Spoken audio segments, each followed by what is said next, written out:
우리가 하마터면 오늘도 재판정 못 갈 뻔했잖아요.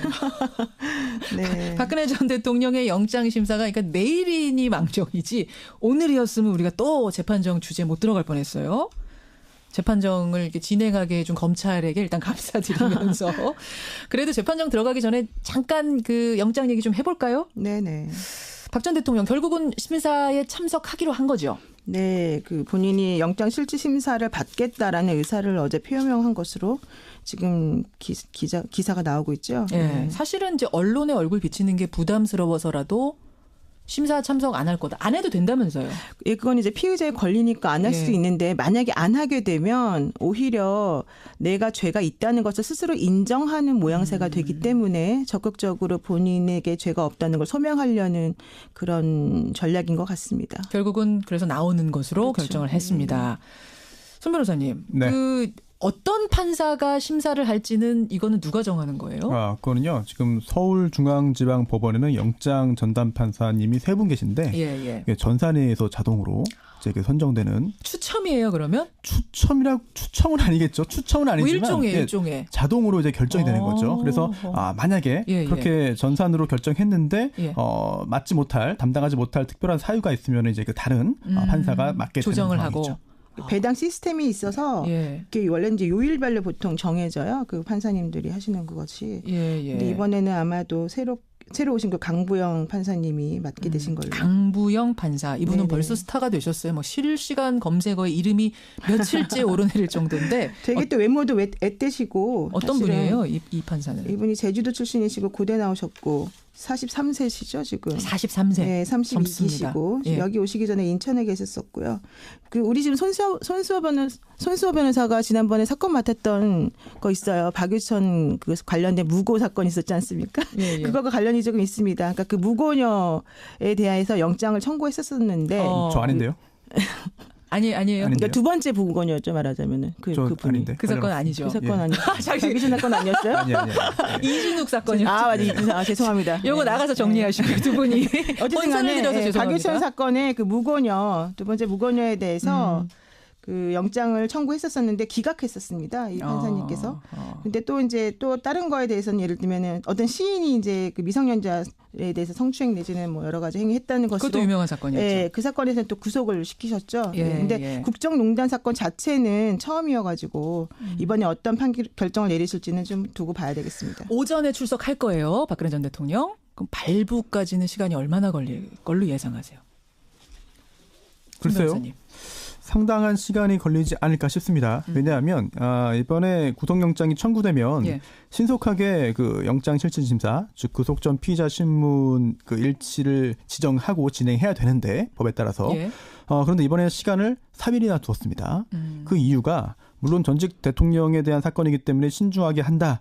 또는 준비할 시간을 준다라는 이유도 있을지 모르겠습니다만 법원에서 이게 관련 기록이 너무 방대하대요. 그래서 영장 실질심사 전에 검토를 해야 될 필요성이 사람 있었기 부르기 때문에 전에 피의자 부르기 전에 미리 그렇죠. 일단 검토해놓고 이제 뭘 물어볼지를 정해야 되니까 그 사전 준비 작업이 법원에서도 판사도 필요했다라고 할 정도거든요. 그렇다고 한다면 실제로 신문 즉 법원이 물어보는 겁니다. 피의자인 박근혜 전 대통령에게 물어보고 또 검사의 의견도 듣고 해서 구속영장을 발부할 사정이 있는지 여부를 판단하는 게 이번에 구속 전 피의자 신문인데요.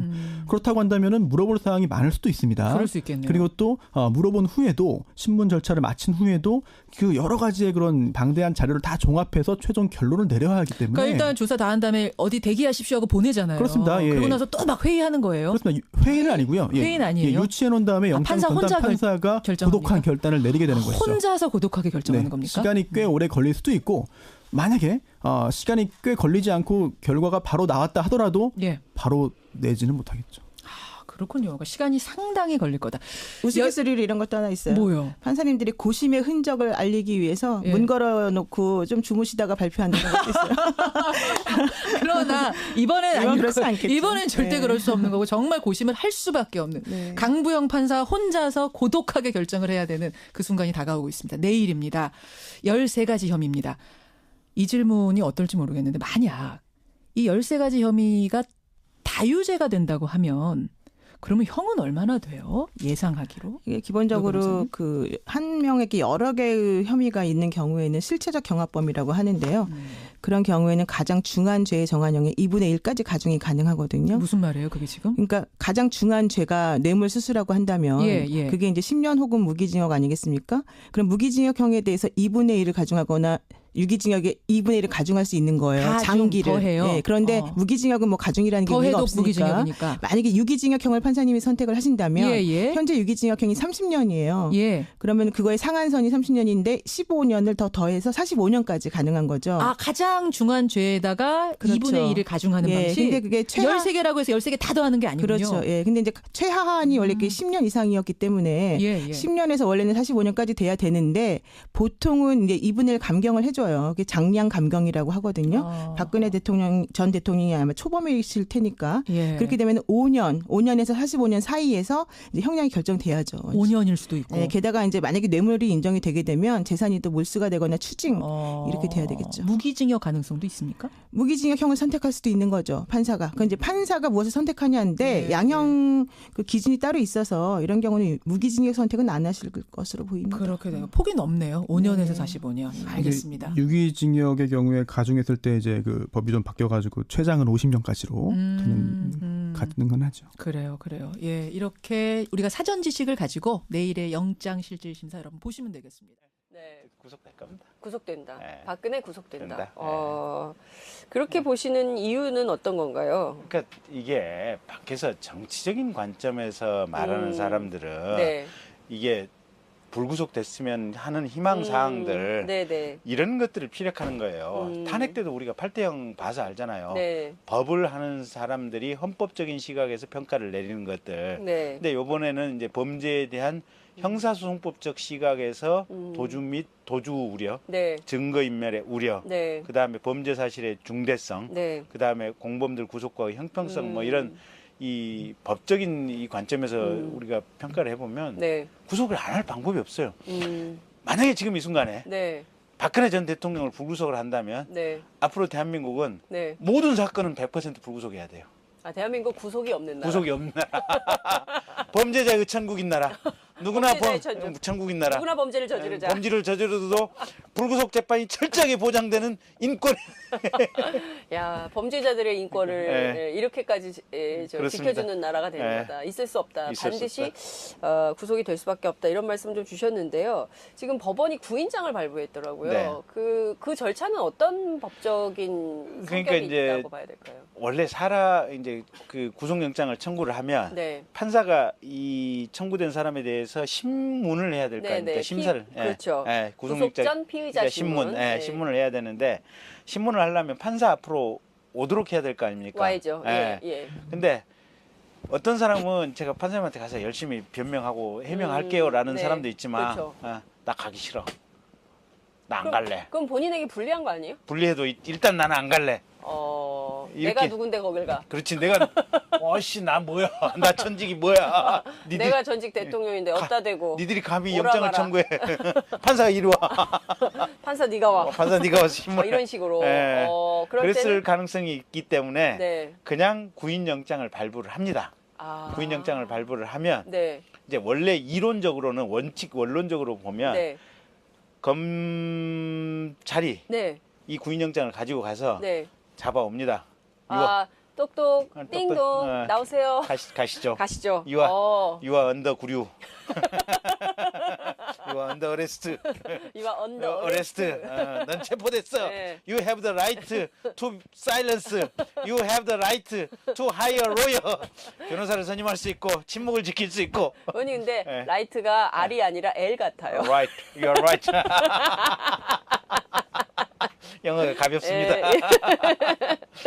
근데 안 가겠다. 버티면 어떻게 되는 겁니까? 그러면 이제 딱 이게 근육의 힘을 이용하는 거죠. 가십시다 이렇게 해서 근육의 근육의 힘을 이용해서 네.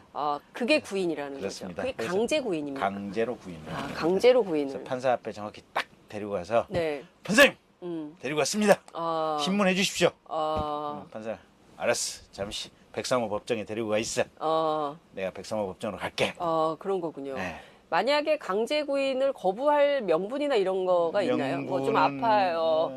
좀 힘들어요. 뭐 이런 그런 건 없습니까? 안 돼요. 안 돼요. 그건 없어요. 절대로 뭐 곧 죽어간다 이러면 네. 뭐 아주 응급 상황이다 이러면 구인 불능 상황이겠지만 네네. 뭐 웬만큼 몸이 아프다 뭐 이런 걸로는 안 됩니다. 감기 이런 거 안 됩니다. 안 됩니다. 몸살 안 됩니다. 몸살. 대상포진 안 됩니다. 머릿속에 하얗다 안 됩니다. 뭐 기억이 안 나요. 뇌세포가 많이 죽었어 안 됩니다. 응하셔야 됩니다. 예, 그렇군요. 그러면 사실상 박근혜 전 대통령은 네. 30일 재판에 나올 수밖에 없고 그렇습니다. 나와서 소명을 해야 되고 네. 근데 그것도 사실은 검찰이 많이 봐준 겁니다. 검찰이 원래대로 하면 네. 어제 청구했고 어제 저녁에 구인영장이 나왔지 않습니까? 네네. 나왔으면 네. 실은 어젯밤에 가서 구인을 해 가지고 와야 되고 아하. 그러면 보통 어제 구인을 해온 즉시 또는 이제 법원에 재판 시간이나 있으니까 오늘 네. 오전 9시나 예, 10시에 예, 예. 신문 절차를 해야 되는데 상호간에 이제 어느 정도 신사 협정을 맺고 네. 이제 검찰이 유영하 변호사한테 전화해가지고 유 변호사님 우리가 조금 답변을 할 시간을 조금 양해를 봐드릴 테니까 언제 나오실랍니까? 그러면 우리 그러면 30일 날 나갈게요. 알겠어요. 그러면 저희가 꼭 영장 가지고 30일 날 집으로 안 가도 되죠? 자택으로 안 가도 되죠? 네, 저희가 알아서 30일까지 검찰청으로 갈게요. 그런 거구나. 그렇게 예. 신사 입장을. 그렇군요. 네. 그럼 몇 가지 이제 궁금한 게 있는데요. 30일 오전 10시 박근혜 전 대통령에 대한 이제 영장 실질 심사가 네. 진행이 됩니다. 그러면 이제 그 전에 박 전 대통령이 이제 출석을 하겠죠? 출석을 이제 보통 해야 한 되는 거죠. 30분 전쯤. 전에 한 뭐 9시 반쯤 네. 이제 출석을 해서 그 신문을 하게 될 텐데 네. 그 과정이 매우 길 거다 이런 전망이 있어요. 그렇죠. 지난번에 삼성 이재용 씨 같은 경우는 한 8시간, 10시간씩 했을걸요. 일단 검사들이 조서 우리 작성할 때처럼 네. 판사 앞에서 이제 피고인한테 물어보죠. 네. 피고인, 최순실이하고 대포폰으로 통화를 했습니까? 독일에 있는 최순실이한테 야, 하드디스크 부수라고 네가 알아서 조정해라 라고 얘기를 했습니까? 네. 안 했는데요. 대포폰 썼습니까? 안 했는데요. 난 답변 못하지. 왜 답변을 못하십니까? 안 했는데요 하면 맨날 관저 근처에서 발신자가 나오는데요. 이영선이는 저기 부천에서 개통에다 가깝게 갖다 줬다는데요. 왜 말이 뭐 그렇게 이제 법정에서 쭉 물어보고 이제 그러면 그게 이제 검찰이 신문하는 과정이 끝나면 변호사들이 이제 또 물어봅니다.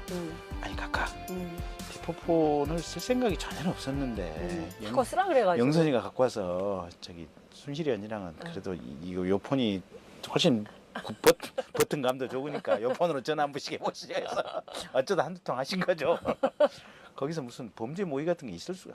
일부의 대통령이 무슨 범죄 모의 하시니까 그런 거 없으셨죠? 뭐 삼성도 지들이 알아서 승마 진흥 차원에서 그 지원을 한 것이 각각에서 무슨 한마디로 하셨습니까? 각각의 성품이 인품이 그러실 뿐입니까? 그런 식으로 이제 변호인이 신문을 하고. 그렇습니다. 제가 국가와 민족을 위해서 대한민국과 결혼한 사람이기 때문에 국가와 결혼했다. 국가와 결혼을 했기 때문에 절대로 제가 그런 사적 이익을 줄 리가 없습니다. 10원 한 장 챙긴 10원 한 장 챙긴 게 없습니다. 아니 저한테 누가 돈 10원 한 장 가져왔다는 증거 있습니까? 없지 않습니까? 뭐 제가 해외 순방할 때마다 옷이 바뀌었다고 얘기하지만 저 우리 집으로 올 때 코트 한 벌 갖고 온 거 못 보셨습니까? 변변한 코트 한 벌이 없어서 청와대 직원들이 눈물을 흘렸다고 그런 상황을 보고도 저렇게 검찰이 왜곡해서 조서를 만들어도 되는 겁니까? 저도 그래서 억울하다고 생각하고 있습니다. 이제 그런 식으로 얘기가 이제 길게 오가고 이제 마지막에 검찰이 참 우리가 저분을 대통령으로 모셨는데 저렇게 법정에까지 나와서 뻔뻔스럽게 거짓말을 거라고 생각을 못했습니다라고 이제 딱 검사가 이제 뭐라고 논고를 하고 이제 유영하 변호사 딱 해가지고 우리 각각에서는 오로지 대한민국밖에 없다. 단 하나의 사익도 있어서는 안 된다. 그리고 소소한 중소기업까지 내가 일일이 하나씩 다 챙겨서 납품까지 다 알아서 좀 챙겨줘야겠다. 그리고 KT 같은데 민간회사 됐지만 그래도 과거에 국영회사 했으니까 잘 되라 우리가 좋은 인재 추천 잘 해줬다. 라고 주장을 한다는 거죠. 그리고 나서는 끝나고 나면 어디로 갑니까 이제? 이재용 씨 같은 경우는 구치소로 갔죠. 정상적으로 하면 구치소입니다. 어디로 갑니까? 됩니까, 근데? 근데 요거는 정확히는 판사가 예. 구금 이제 그 신문이 끝나고 나서 인치 장소라고 이제 지정을 해주는데 예. 서울구치소 하면 서울구치소 가야 됩니다. 안양구치소 하면 안양구치소로 가야 되고 남부구치소 하면 남부구치소로 가야 되고 검찰청에 메토검사실 하면 딱 고리가 있어야 되고 판사가 지정하는 겁니다. 근데 통상은 서울중앙지검에서 영장 실질 심사를 했던 피의자에 대해서는 서울구치소로 99.9999가 50개쯤 해서 서울구치소로 지정이 됩니다. 그래서 전직 대통령께서도 서울구치소 가서 지난번 이재용 씨하고 똑같은 프로토콜로 그 안에 대기하고 있어야 됩니다. 예. 그러니까 판사의 인치 장소 결정이 어디로 날지는 모르겠지만 법과 원칙에 따르면 99.9999%가 다 서울구치소로 인치가 됐었다. 그렇기 때문에 박근혜 전 대통령을 어디로 인치할지 저희가 지켜보도록 하겠습니다. 판사가 어떤 결정을 내릴지, 법과 원칙에 따라서 결정을 내릴지, 아니면 변칙을 쓸지, 봐줄지 저희가 지켜보도록 하겠습니다. 배당 시스템이 있어서 이게 원래 이제 요일별로 보통 정해져요. 그 판사님들이 하시는 그것이. 근데 이번에는 아마도 새로 오신 그 강부영 판사님이 맡게 되신 걸로. 강부영 판사. 이분은 벌써 스타가 되셨어요. 뭐 실시간 검색어에 이름이 며칠째 오르내릴 정도인데. 되게 또 외모도 애떼시고. 어떤 분이에요, 이 판사는? 이분이 제주도 출신이시고 고대 나오셨고 43세시죠 지금. 43세. 네, 32기시고 여기 오시기 전에 인천에 계셨었고요. 그 우리 지금 손수호 변호사가 지난번에 사건 맡았던 거 있어요. 박유천 그 관련된 무고 사건 있었지 않습니까? 그거가 관련이 조금 있습니다. 그러니까 그 무고녀에 대해서 영장을 청구했었는데 저 아닌데요? 아니에요. 그러니까 두 번째 무고녀였죠 말하자면은 그 분이. 아닌데. 그 사건 아니죠. 그 사건 아니죠. 박유천 사건 아니었어요? 아니요. 이준욱 사건이었죠. 맞아. 죄송합니다. 요거 나가서 정리하시고 두 분이 어쨌든 간에 박유천 사건의 그 무고녀 두 번째 무고녀에 대해서 그 영장을 청구했었었는데 기각했었습니다. 이 판사님께서. 근데 또 이제 또 다른 거에 대해서는 예를 들면은 어떤 시인이 이제 그 미성년자에 대해서 성추행 내지는 뭐 여러 가지 행위했다는 것으로. 그것도 유명한 사건이었죠. 예, 그 사건에서는 또 구속을 시키셨죠. 근데 국정농단 사건 자체는 처음이어가지고 이번에 어떤 결정을 내리실지는 좀 두고 봐야 되겠습니다. 오전에 출석할 거예요, 박근혜 전 대통령. 그럼 발부까지는 시간이 얼마나 걸릴 걸로 예상해요? 결과가 바로 나왔다 하더라도 바로 내지는 못하겠죠. 그렇군요. 그러니까 시간이 상당히 걸릴 거다. 우스갯소리로 이런 것도 하나 있어요. 뭐요? 판사님들이 고심의 흔적을 알리기 위해서 문 걸어놓고 좀 주무시다가 발표한다는 것도 있어요. 그러나 이번엔 이번엔 절대 그럴 수 없는 거고 정말 고심을 할 수밖에 없는 강부영 판사 혼자서 고독하게 결정을 해야 되는 그 순간이 다가오고 있습니다. 내일입니다. 13가지 혐의입니다. 이 질문이 어떨지 모르겠는데 만약 이 13가지 혐의가 다유죄가 된다고 하면 그러면 형은 얼마나 돼요? 예상하기로? 이게 기본적으로 그 한 명에게 여러 개의 혐의가 있는 경우에는 실체적 경합범이라고 하는데요.